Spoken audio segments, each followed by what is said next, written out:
बिस्मिल्लाहिर्रहमानिर्रहीम। अस्सलामु अलैकुम। वेलकम टू माय चैनल कहानियाँ। हर आने वाली न्यू वीडियो अपडेट्स के लिए चैनल को सब्सक्राइब करके बेल बटन को ऑन कर दें ताकि आने वाली नई वीडियो की अपडेटेड नोटिफिकेशन आपको वक्त पर मिल सके। शुक्रिया। तो चलते हैं आज की कहानी की तरफ। आज की कहानी में आप एक बहुत ही दिलचस्प, खौफनाक और सनसनीखेज मोड़ पर है। Badru part number 3। शहर के मज़ाफ़ात में बाबा का उजरा था। तैमूर ऐसे वक्त पर इनसे मिले थे जो बैरून इलाके से आने वाले लोगों के लिए मुख्तस किया गया था। इनके खुद्दाम ने ज़रा देर बाद तैमूर को कमरे ख़ास में पहुंचा दिया। अंदर अगरबत्तियों की महक रची हुई थी। कमरा ख़ास क्या था? कच्ची दीवारों का एक छोटा सा कमरा था। सामने एक कदरे ऊंचे चबूतरे पर एक बारिश नूरानी चेहरे वाले बुज़ुर्ग मुराकबे के अंदाज में बैठे थे। इनके सामने दरी बिछी हुई थी। यही टाहली वाले बाबा थे। दरअसल इनका ये हुजरा एक चौड़े तने और छतनाक टाहली के पेड़ के करीब था। शायद यही वजह थी कि वो टाहली वाले बाबा के नाम से मशहूर थे। इनकी आंखें बंद थीं और दाएं हाथ में तस्बीह थी। वो एक अजीब किस्म का जलाल था इनकी शख्सियत से झलक रहा था। वो जज्ब की कैफियत में बैठे थे। बैठ जाओ मान, टाहली वाले बाबा के होंठ मुतहर्रिक हुए। तैमूर खामोशी के साथ इनके सामने वाली दरी पर दो जाना होकर बैठ गए। चंद साने के बाद टाहली वाले बाबा ने अपनी आंखें खोली और तैमूर की तरफ देखा। तैमूर ने इन्हें निहायत एहतराम से सलाम किया तो वो सलाम का जवाब देने के बाद मध्यम आवाज़ में बोले, कैसे आना हुआ? नेक बुजुर्ग, मेरी एक छोटी बेटी है शगुफ्ता। वो अजीब व गरीब पुरस्रार हालात का शिकार है। इसकी वजह से हम पर भी मुसीबत आई हुई है, तैमूर ने कहा और फिर सारी तफसील इनके गोश गुजार कर दी। बुजुर्ग चंद सानिये खामोश रहे, फिर पुरजलाल लहजे में बोले, बदरूहें, शैतान और जिन्नात ऐसे गरों और अपराध पर गलबा पाते हैं जो पाकी और तहारत का ख्याल ना रखते हों।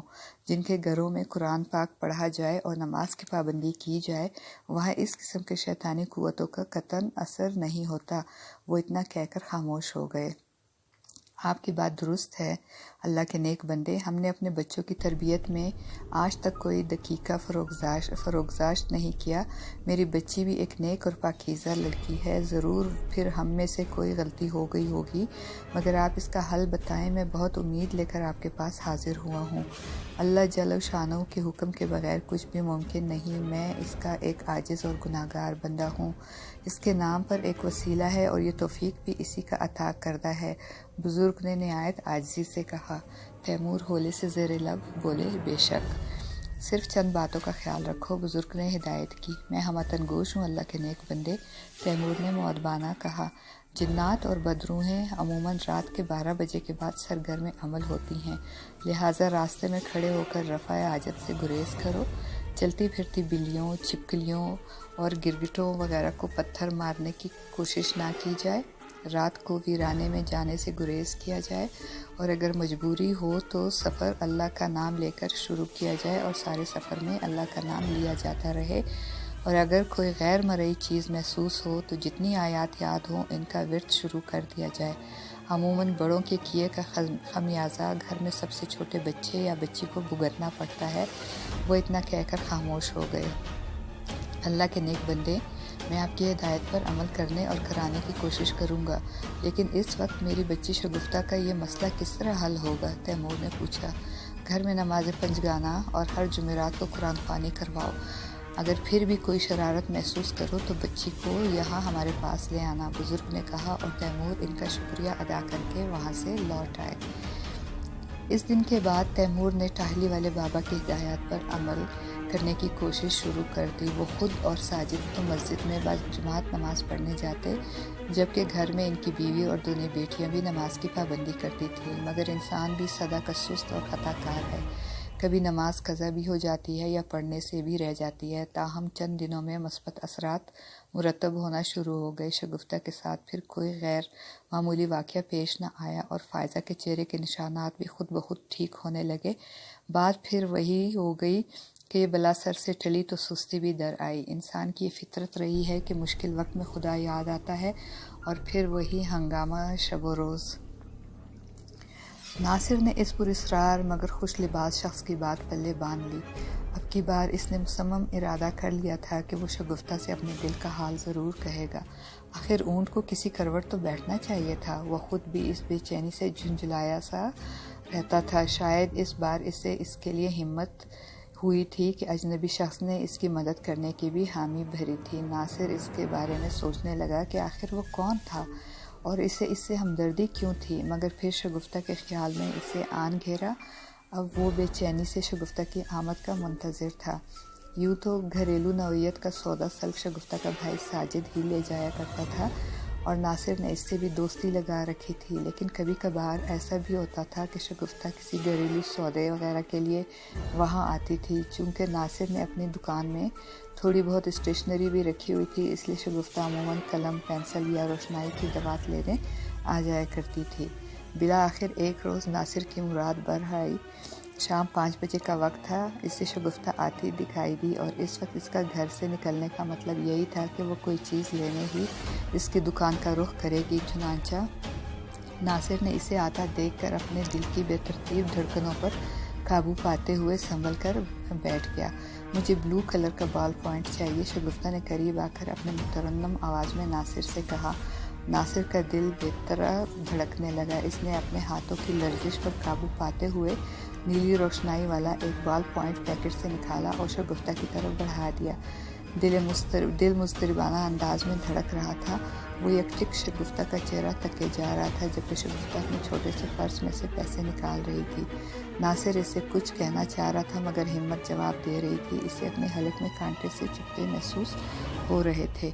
शगुफ्ता ने 50 का नोट इसकी तरफ बढ़ाया। नासिर ने खामोशी से नोट लिया और जब बाकी रुपए गिनकर इसकी तरफ लौटाए तो इसकी निगाह शगुफ्ता के अकब में खड़े पुरस्रार शख्स पर पड़ी तो वो ठटका वो इसे इसरार भरे मुस्कुराहट से देखे जा रहा था। तब नासिर को हिम्मत हुई। जब शगुफ्ता इसके हाथ से बाकी रुपए लेकर पलटने लगी तो इसने हिम्मत करके इसे पुकारा, 1 मिनट, वो मैंने आपसे एक बात करनी थी। इसकी बात सुनकर शगुफ्ता ने ज़रा रुक कर संजीदा नज़रों से इसकी तरफ देखा मगर खामोश रही। एक बात कहूँ, आप बुरा तो नहीं मानेंगी? क्या बात है? वो गहरी मतानत से बोली। आप मुझे बहुत अच्छी लगती हैं। नासिर की बात सुनकर शगुफ्ता के चेहरे पर हल्की सी तुंदी की लहर उभरी। फिर वो तल्ख लहजे में बोली, शट अप। इसके बाद वो आगे बढ़ गई। नासिर अपना सा मुँह लेकर रह गया। शगुफ्ता की बेरुखी ने इसका दिल महसूस कर रख दिया था। इस वक्त वो पुरस्रार शख्स इसकी तरफ बढ़ा और इसके होंठों पर अनूज एक इसरार भरी मुस्कुराहट रक्सा थी। फिर वो नासिर के उदास चेहरे की तरफ देखकर बोला, क्यों मियाँ, इतनी सी बात पर दिल हार बैठे? नासिर ने इसकी तरफ देखा। वो समझ गया था कि इसके चेहरे से टपकती उदासी पढ़ ली गई है, लिहाजा वो बोला, इसने तो मुझसे 2 घड़ी बात भी करना गवारा ना कि उल्टा बुरा मान गई। मुझे यकीन है कि अब वो कभी नहीं आएगी। अरे बिटवा, तो इसमें परेशान होने की क्या बात है? हम जो हैं इतने बड़े आमिल कामिल। वो पुरस्रार अजनबी भवें उचका कर बोला, हमने पता नहीं कितने ही तुम जैसे नाकाम आशिकों का पवा भारी कर दिया है और संगदिल से संगदिल महबूब को कदमों में गिरा दिया है। तुम्हारे मशवरे पर अमल किया था मैंने। नासिर इसकी बात पर चिढ़कर बोला, तुम्हारी बातों में आकर मैंने इससे इज़हार मोहब्बत कर डाला और वो नाराज़ हो गई। पहले तो वो आ जाती थी, अब तो आएगी भी नहीं। वो पुरस्रार शख्स अजीब सी मुस्कुराहट से बोला, तो बिटवा, क्या सारी उम्र इसी तरह महबूब के इंतज़ार में आहें भरते हुए गुजार देते? एक ना एक दिन तो हाले दिल कहना था। फिर बिगड़ा अब भी कुछ नहीं। नासिर उसकी बात सुनकर कुछ हौसला हुआ और वो उम्मीद भरे लहजे में इससे मुस्तफसिर हुआ, हाँ ये बात तो तुम्हारी सही है, मगर अब क्या होगा? वो तो हो गई ना नाराज़। मैंने कहा ना बिटवा, तुम इसकी बिल्कुल परवाह ना करो, वो बोला। फिर इसके चेहरे का बगौर जायज़ा लेते हुए पूछा, एक बात तो बताओ बिटवा, क्या तुम वाकई इस लड़की से सच्ची मोहब्बत करते हो? नासिर ने एक तवील सांस खींची और यास सदा लहजे में इस बात में सर हिलाकर बोला, हाँ मैं शगुफ्ता से बहुत मोहब्बत करता हूँ, सच्ची मोहब्बत। तो ठीक है, समझो तुम्हारा आधा काम बन गया। आधा काम? नासिर उलझ कर बोला और इसके चेहरा तकने लगा। हाँ बिटवा, ہم پھر یہ کہتے ہیں، اس بار پراسرار شخص نے عجیب لب و لہجے میں کہا جو اس کا شاید اصل انداز تھا، ہم تمہیں جو عمل بتانے والے ہیں اس کی کامیابی کا انحصار محبوب سے سچی محبت کا دل کے اندر موجود ہونا ہے، پرنتو تم کرو تب نہ وہ عمل۔ ہاں عامل جی، میں ضرور کروں گا وہ عمل۔ مجھے اگر شگفتہ کو حاصل کرنے کے لیے آگ کے دریا میں چھلانگ لگانی پڑی تو میں کود پڑوں گا، مجھے وہ بتا دو عمل عامل جی، ناصر بچوں کی طرح خوش ہو کر بولا۔ وہ عامل اصرار بھری مسکراہٹ سے بولا، میرا نام رنگا ماتی ہے، تم ایسا کرو کسی وقت میرے گھر آ جاؤ، پیر پاڑے میں میرا گھر ہے، وہاں مجھے زیادہ لوگ کوئی نہیں جانتا، اس لیے کسی سے میرا پتہ پوچھنا بیکار ہی ثابت ہوگا۔ ہاں میں تمہیں کچھ نشانیاں بتا رہا ہوں، سنو۔ پیر پاڑے میں ایک مشہور دودھ والے پیرو پہلوان کی دکان ہے، اس کی دکان کے بالکل سامنے والے گھر کے دائیں طرف 4 گھر دور ایک پرچون کی دکان چھوڑ کر ایک پتلی گلی ہوگی، تم اس میں داخل ہو جانا، وہ ایک بند گلی ہے، سامنے دروازہ نظر آئے گا، بس وہی ہمارا گھر ہے، تم دستک دیے بغیر اندر آ جانا۔ وہ یہ کہہ کر چلا گیا۔ ناصر الجھن آمیز چہرے کے ساتھ سوچتا کھڑا اسے جاتا دیکھتا رہا۔ ٹالی والے بابا سے ملنے اور ان کی ہدایت پر عمل کرنے کے بعد گھر میں کچھ سکون ہو گیا تھا۔ شگفتہ کو پھر اس دن کے بعد وہ ڈراؤنے مناظر نظر نہیں آئے تھے، تاہم تیمور کو ٹاہلی والے بابا کی ایک ہدایت یاد تھی، انہوں نے آخر میں خاص طور پر تاکید کی تھی کہ اگر پھر بھی شگفتہ کی حالت نہ سنبھلے تو اسے ان کے حجرے میں لے آئے، مگر سر دست اس کی ضرورت ہی نہ پڑی تھی، حالات خود بخود صحیح ہو گئے تھے۔ اس روز رات کو شگفتہ سونے کے لیے اپنے کمرے میں آئی تو بری طرح ٹھٹک گئی۔ کمرے کی دیواروں پر جا بجا خون کے چھینٹے پڑے ہوئے تھے، وہ سہم گئی۔ پے در پے اس پر بیتنے والے پراسرار واقعات نے اب اسے عادی سا بنا دیا تھا اور وہ اب اپنے اعصاب پر قابو پانا سیکھ گئی تھی، اس لیے بھی اب اس نے ڈر سے کسی کو نہیں بتایا کہ کہیں پھر اس کے گھر والے بالخصوص اماں اور آپی پریشان نہ ہو جائیں اور اس سے کھچے رہنے لگیں، اس لیے اس نے دل مضبوط کیے بیڈ پر بیٹھ گئی۔ دھیرے دھیرے اس کے اندر کا خوف بڑھنے لگا، وہ حیرت و خوف سے آنکھیں پھاڑے کمرے کی دیوار پر لگے خون کے چھینٹوں کو دیکھنے لگی، پھر اس پر لرزہ سا طاری ہونے لگا۔ اس سے پہلے کہ اس پر دورہ پڑ جاتا وہ جلدی سے اٹھ کر کمرے سے باہر آ گئی۔ صحن میں رات کی تاریکی اور سناٹا طاری تھا۔ شگفتہ صحن میں بچھی ایک چارپائی پر بیٹھ گئی۔ موسم بدلنے لگا تھا، فضا میں ہلکی ہلکی ٹھنڈ اتر آئی تھی، ہر سو گہری خاموشی کا راج تھا۔ شگفتہ خاموشی سے چارپائی پر بیٹھی سراسیمہ نظروں سے اپنے کمرے کی طرف دیکھ رہی تھی۔ اچانک اسے صحن کی مشرقی دیوار پر آہٹ کا احساس ہوا، اس نے گردن موڑ کر دیکھا تو خوف کے مارے اس کی گگی بند گئی۔ کسی خونخوار جانور کے اگلے 2 پنجوں سے مشابہ تیز نوکیلے اور بڑے بڑے ہاتھ دیوار کی منڈیر پکڑے ہوئے تھے، بالکل اسی طرح جیسے کوئی دوسری طرف سے اندر دیوار پر ہاتھ کے سہارے اٹھ رہا ہو۔ پھر ان دونوں سیاہ رنگ کے تیز نوکیلے ناخنوں والے پنجوں کے درمیان خلا میں ایک بھیانک اور غیر انسانی چہرہ ابھرا، جسے دیکھ کر شگفتہ بری طرح دہل گئی۔ یہ وہی بھیانک چہرہ تھا، بغیر پپوٹوں والی ابلتی ہوئی بڑی بڑی گھورتی ہوئی لال انگارہ آنکھیں، نتنے غائب گالوں کی جگہ تاریک گھڑے۔ شگفتہ مارے خوف کی اپنی جگہ منجمد ہو کر رہ گئی۔ اس بھیانک چہرے والے غیر انسانی مخلوق کا پورا وجود ابھر آیا، وہ کبڑا سا تھا، اس کی موٹی دم بھی تھی، پچھلے 2 پاؤں بھی تھے، کسی چوپائے کی طرح۔ وہ بھیانک چہرے والا غیر انسانی مخلوق منڈیر پر جم کر بیٹھ گئی اور سرخ سرخ انگارہ نگاہوں سے اسے گھورنے لگی۔ پھر جانے کس طرح شگفتہ کو اپنے اندر ایک عجیب سا حوصلہ محسوس ہوا اور وہ ایک دم چارپائی سے اٹھ کر کھڑی ہو گئی اور ہمت کر کے چند قدم اٹھاتی ہوئی اس منڈیر کے قریب آئی جس پر وہ بھیانک چہرے والی غیر انسانی مخلوق بیٹھی بغیر پپوٹوں والی خوفناک ابلتی آنکھوں سے اس کی طرف گھور رہی تھی۔ پھر شگفتہ کے ہونٹ متحرک ہوئے اور وہ اس سے لرزیدہ لہجے میں التجا کرتے ہوئے بولی، تم آخر کون ہو؟ میرا پیچھے چھوڑ کیوں نہیں دیتے؟ شگفتہ کے لہجے میں خوف بھی تھا اور بے بسی بھی۔ منڈیر سے چپکی ہوئی اس بھیانک چہرے والی شیطانی مخلوق نے اپنی سرخ 2 شاخہ زبان باہر کو لپائی اور ایک تیز خراٹے دار آوازیں نکالی، پھر غرانے کے انداز میں بولی، شگو رانی، میرا بس چلے تو تیرے سارے گھر والوں کو موت کے گھاٹ اتار دوں، لیکن ابھی میری شکتی کو وہ دوام نصیب نہیں ہوا، بہت جلد میں تم سب کو ہلاک کر دوں گا، بہت جلد۔ لیکن تم آخر ہو کون اور ہمارے دشمن کیوں بن گئے ہو؟ شگفتہ نے اسے انسانوں کی طرح بولتے ہوئے دیکھا تو ہمت کر کے پوچھا، मैं तुम्हारे ख़ानदान का अज़ली दुश्मन हूँ। मैं तुम्हारी आने वाली नस्लों को भी नहीं बख्शूँगा। बस थोड़ा इंतज़ार। और इस गैर इंसानी मखलूक ने खौफनाक गराहट से कहा और फिर नज़रों से ओझल हो गई। शगुफ्ता दोबारा अपने कमरे में आ गई। दीवारों पर खून के छींटे गायब हो चुके थे। इसने एक गिलास पानी का पिया और बेड पर बैठ गई। गैर इंसानी खौफनाक मखलूक से बातें करने के बाद अब वो अपने अंदर एक अजीब सा जोश और वलवला महसूस कर रही थी। इसका डर और खौफ कुछ कम हुआ था। इसका सबब ये था कि वो इसकी बातों पर सोच विचार कर रही थी। हकीकत ये थी कि वो इस पुरस्कार खौफनाक चक्कर से तंग आ चुकी थी जिसने इसके अंदर खुद ब खुद एक बेखौफी को जन्म दिया था। शगुफ्ता ने जब इस भयानक चेहरे वाली मखलूक की इस बात पर गौर किया कि अभी इससे वो ताकत यानी शक्ति हासिल नहीं हुई जिससे वो इसे और इसके घर वालों को नुकसान पहुंचाने की कोशिश करती, तो इसका मतलब था कि वो शैतानी मखलूक महज डरावने मनाजिर दिखा कर इसे दहशत ज़दा करना चाहती थी। बहरहाल इससे इसके खौफनाक अज़ाइम का अंदाज़ा होता था कि वो बहुत जल्द वो एक ऐसी ताकत हासिल करने वाली थी जिससे वो यकीनन सबको हलाक कर डालती। यही वजह थी जिसने इसे परेशान और मुतफिक्र कर दिया था। शगुफ्ता को अब अपनी नहीं बल्कि अपने घर वालों की फ़िक्र सताने लगी थी। इससे इस बात का इसे पूरा यकीन हो चुका था कि ये सब इसका वहम या इसके तख़य्युल की कारस्तानी ना थी।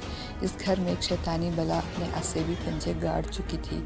एक खौफनाक और शैतानी चक्कर शुरू हो चुका था। इसके साथ एक नाकाबिल यकीन कहानी का आगाज़ हो चुका था।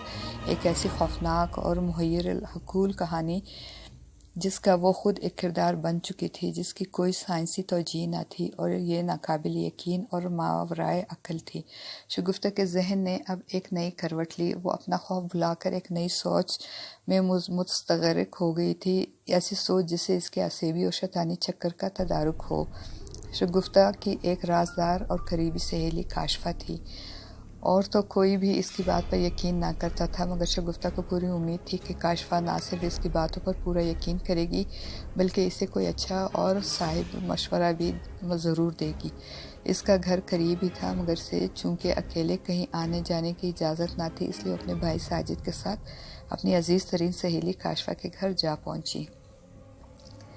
इसने काशफा से सारी बात तफसील से बयान की तो वो दंग रह गई। क्या तुझे भी मेरी बातों का यकीन नहीं है? इसे एक टिक अपनी जानिब तकती देख कर शगुफ्ता ने शिकवा करने के अंदाज में पूछा। नहीं शगुफ्ता, ऐसी बात नहीं। दरअसल ये बात ही ऐसी है कि अक्ल कम ही तस्लीम करती है। काशफा ने ज़रा संभल कर कहा।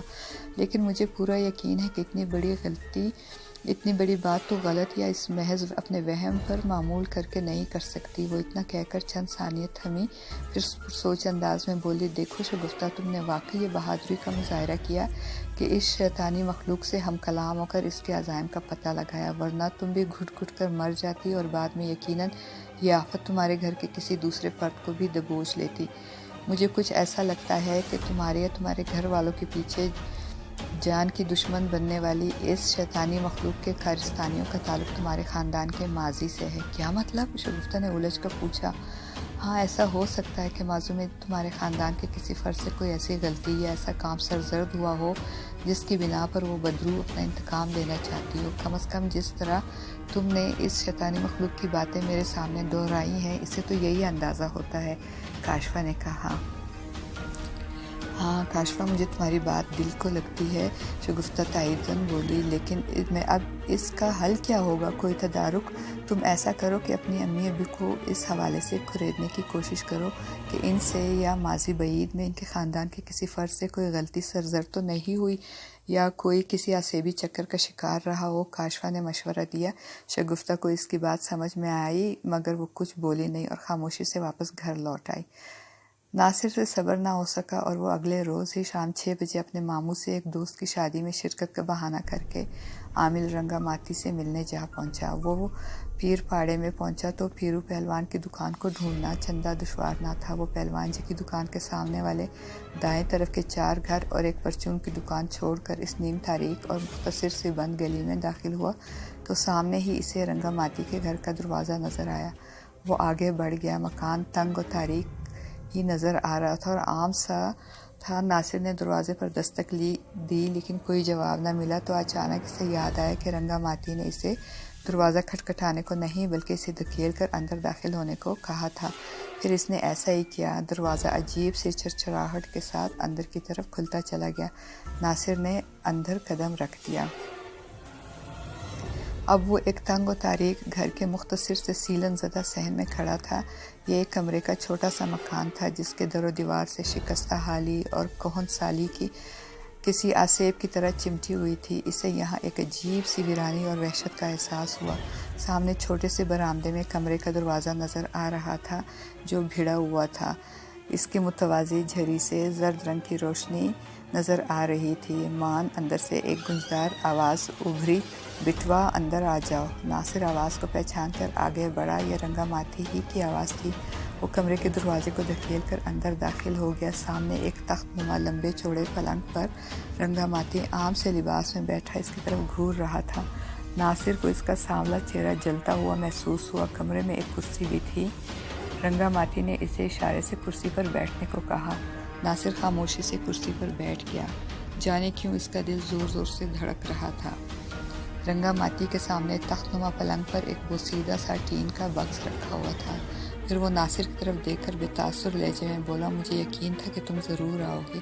इसी तरह साबित कदम रहे तो यकीनन तुम अपनी मंजिल पा लोगे।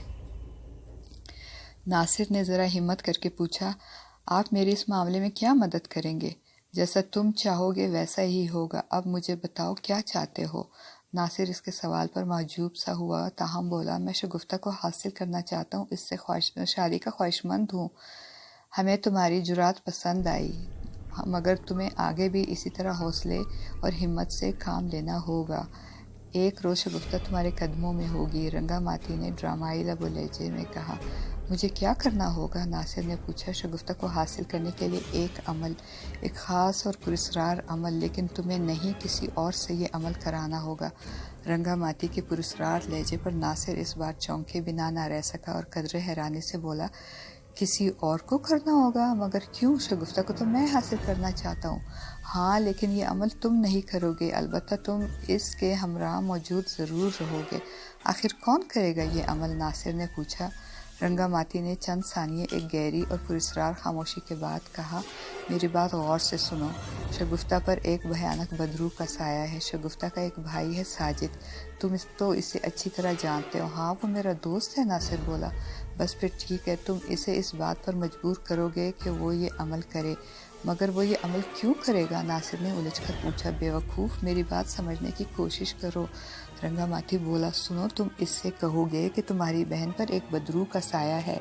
अगर इसका जल्द ही खात्मा ना किया तो वो शगुफ्ता के साथ साथ इसके सारे घर वालों को एक दिन भयानक मौत की नींद सुला देगी। इसलिए अपनी बहन को और अपने घर वालों की खैर चाहते हो तो ये अमल करना पड़ेगा। क्या ये ज़रूरी है? मेरा मतलब है कि ये अमल सिर्फ मैं ही अकेला करूँ तो?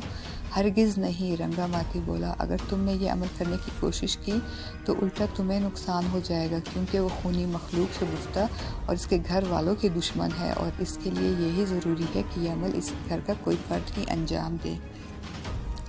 लेकिन इससे तो इन्हें फ़ायदा होगा, मुझे क्या हासिल होगा? बेवकूफ़, इसी में तुम्हारा अपना भी फ़ायदा होगा। अब ज़्यादा सवालात मत करो। अपनी महबूबा को हासिल करना चाहते हो तो तुम्हें यह अमल साजिद से करवाना पड़ेगा, वरना मेरा कीमती वक्त बर्बाद मत करो। नासिर के सवालात पर वो ज़रा तेज़ लहजे में बोला। मान नासिर की चश्मे तस्वुर में शगुफ्ता का चेहरा रोशन चेहरा रक्सा हो गया। वो इसे हर कीमत पर हासिल करना चाहता था, चाहे इसे कुछ भी करना पड़े। चुनांचा इसने फ़ौरन हामी भरते हुए पूछा, मुझे मंजूर है, लेकिन ये अमल मेरा मतलब है साजिद को कहाँ और किस जगह करना होगा? हाँ, अब की ना तुमने काम की बात, बिटवा। रंगा माती एकदम खुश होकर बोला, ये अमल करने के लिए तुम दोनों को ज़्यादा दूर नहीं जाना पड़ेगा। तुम्हारे ही मोहल्ले में एक पुरानी कोठी है जो बरसों से वीरान और गैर आबाद पड़ी है, जिसे अब कोई ख़रीदने को भी तैयार नहीं। इसे अब अंधेरी कोठड़ी के नाम से मंसूब किया जाता है। अंधेरी कोठड़ी के जिक्र पर नासिर के वजूद में एक सर्द सी लहर दौड़ गई, और वो इस वीरान कोठी के बारे में अच्छी तरह जानता था। वो बरसों से वीरान और गैर आबाद चली आ रही थी। इसके मालिक का भी कोई पता न था। اس کوٹھی کے ساتھ عجیب و غریب اور محیر العقول واقعات منسوب تھے، بلکہ اس کی شہرت بھی انہیں خوفناک واقعات کے باعث تھی۔ لوگوں کے کہنے کے مطابق اس کوٹھی میں کئی سال پہلے ایک قتل ہوا تھا۔ اس دن کے بعد سے اس کے اندر سے عجیب و غریب آوازیں سنائی دیتی ہیں۔ لوگوں نے شام کو اس کے قریب سے گزرنا تک چھوڑ دیا تھا۔ رات کو تو رات دن میں بھی کوٹھی کے اندر اندھیرا سا نظر آتا تھا، شاید اسی لیے اس کوٹھی کا نام اندھیری کوٹھی پڑ گیا تھا۔ کہتے ہیں کہ کوٹھی کے مالک نے کئی بار اسے فروخت کرنے کی کوشش کی تھی۔ اول تو کسی نے کوٹھی خریدنے کی ہمت ہی نہ کی، جس سے کسی نے سستے داموں کے چکر میں پڑ کر اتنے طویل اور عریض پلاٹ پر پہلی کوٹھی کو خریدا بھی تو وہ اس کے اندر زیادہ عرصہ رہ نہ پایا اور عجیب و غریب حالات کا شکار ہو کر پاگل ہو گیا یا پھر بھاگ جانے کو ترجیح دی۔ بہرطور ناصر نے اس کام کی فوراً حامی بھر لی تو رنگا ماتی نے اسے تاکید کی کہ وہ پہلے ساجد کو رضامند کر کے یہاں لائے، پھر بعد میں وہ عمل بتائے گا کہ کیا کرنا ہے۔ ناصر لوٹ آیا اور اب ساجد کا منتظر تھا۔ ایک ہی محلہ تھا، اس لیے ساجد سے اس کی مٹبھیڑ ہو گئی۔ اس نے رنگا ماتی کی بتائی ہوئی ساری باتیں اسے بتا دیں اور اپنی شگفتہ سے محبت کا تذکرہ گول کر گیا۔ ہاں یار ناصر، ہم واقعی شگفتہ کی وجہ سے آج کل بہت پریشان ہیں، مگر تمہاری باتوں سے تو مجھے ڈر لگنے لگا ہے۔ ہم آخر اس ویران اور اجاڑ سی خوفناک اندھیری کوٹھی میں کیسے عمل کریں گے؟ ساجد خوف زدہ سے لہجے میں بولا۔ ارے یار کچھ نہیں ہوگا، میں تمہارے ساتھ ہوں گا۔ کیا تم یہ چاہتے ہو کہ اس خونی مخلوق کا ایک دن تم سب گھر والے شکار ہو جاؤ؟ ناصر نے اسے ڈرایا۔ ہاں یار، یہی سوچ کر میں پریشان ہو رہا ہوں، تو بس پھر آج ہی میرے ساتھ اس رنگا ماتی کے پاس چلو، وہ میرا مطلب ہے تم لوگوں کی ضرور مدد کرے گا۔ اس نے بتایا ہے کہ ہمیں کوئی نقصان نہیں ہوگا اور تم لوگوں کی جان بھی ہمیشہ کے لیے اس خونی بدرو سے چھوٹ جائے گی۔ ساجد راضی ہو گیا۔ ناصر نے اسے فوراً رنگا ماتی کے پاس لے کر جانے کی حامی بھروا لی۔